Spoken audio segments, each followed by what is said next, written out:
Government forces safeguarded mock looters instead of protecting the civilians in village tracts of Butidong Township on 27 November 2017.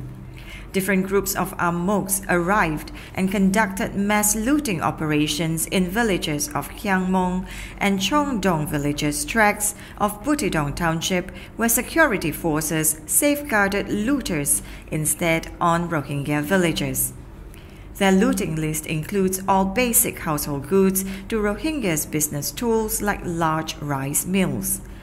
They looted all the Rohingyas' large rice mills by breaking them apart and started collecting all valuable properties, starting from plastic basket to house fences along with backyard trees.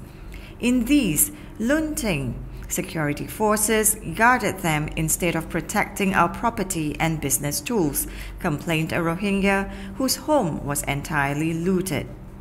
Looters were mostly from Mok settlement of Turing and Moktulafara of Dumbai village tract. In their mass looting, they used vehicles to transport the looted goods. According to nearby villagers, Moks are seen to be creating such an ambience, and they see them as signs of further unrest in the region, which were under massive conflagration since 25 August 2017. Displaced Rohingyas from evacuated villages of Mongdo are sheltering in few remaining nearby villages and can no longer imagine to return in their original places, as they are entirely placed and under mass looting of barbaric Rakhines on a daily basis. Villagers of Rabaila are sheltering in nearby villages of Uchecha, northern Mongdo, and had to pay money to the authorities for sheltering there. Rabaila villages was entirely blazed since early September, leaving the whole villages homeless. Villages like Redongsheng, Teirau, Yetola, Darjija, along with Rabaila, became almost ghost villages where hardly any humans can be seen, and Rohingya properties like household goods to business tools and leftover fences are looted on a daily basis by the Moks from Kyong Farang Mok settlement. On 25 November, a group of 10 to 15 military personnel arrived in Darjija and started patrolling. Seeing them, few isolated Rohingyas got frightened and started to run.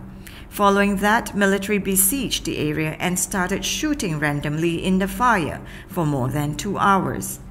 Details of any human death and casualties in that area are still unknown due to complete isolation.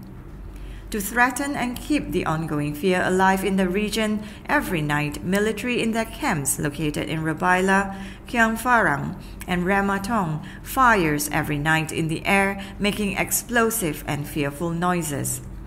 Earlier on 21st November, Immigration Department entered the village of Uchecha and started to count the number of people residing and illegally extorted 1,000 kyats per person as fees. And from sheltering Rohingyas of Rabaila, they forcefully took 100,000 to 150,000 kyats per family. On 19th November, in the same village, 3 Rohingya teenagers were arrested by the police and was tortured inhumanely. Later, one of the youths of 15 had to pay 550,000 kyats over his release.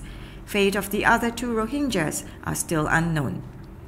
Rare villages like Uchecha, Cheyupin, and Naingchong are fortunately untouched since 25th August by ongoing fire in the region, where locals fear their fate of being equally unfortunate like other thousands of Rohingyas and are sensing these hidden signs as a conspiracy in uprooting them, as they have very heavy experience of being killed and raped in mass numbers by the Burmese authorities in the late 2016 attack.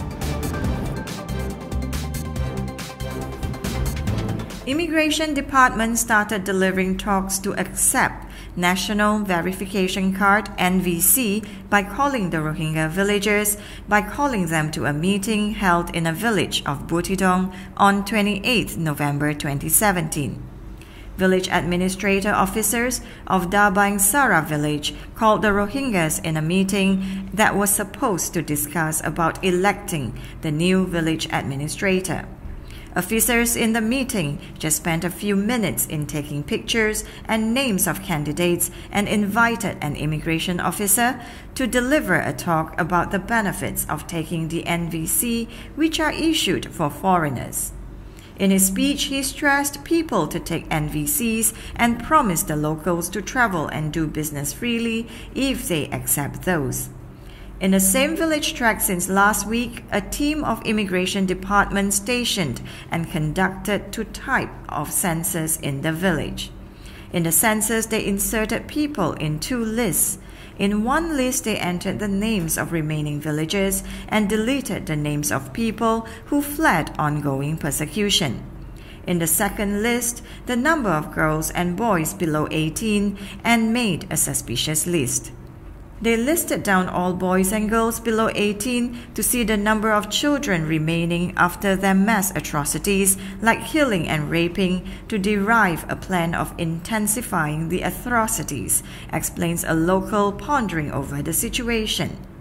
Imposing NVCs with force, fears, and at gunpoint is not a new technique of the Burmese authorities, where many had to either die or leave their ancestral land.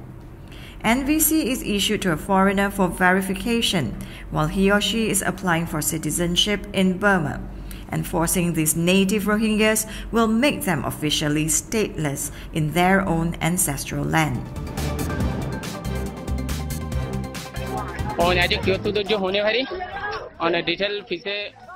Extremists most rage fire in 3 Rohingya houses in Yeji village of Kwandong village tract of Putidong township on 29 November 2017. A horde of Rakhines was seen to be entering the village by crossing the village stream via boats, and around 8:45 p.m., 3 Rohingya houses were seen to be flaming, and immediately the Rakhine boat was seen to be leaving the crime scene. The fire burnt the houses completely to ashes and have touched to some nearby houses as well. Later, after a hard struggle, locals managed to extinguish the fire. The torched houses belonged to 3 brothers whom were forced to flee the village in the ongoing mass atrocities. Since the beginning of unrest, Kwandong village tract have been under massive attack and fire, where most of the villagers were forced to be evacuated. Now this interminable blazing on a daily basis have left the remaining villagers in dilemma of to do or die.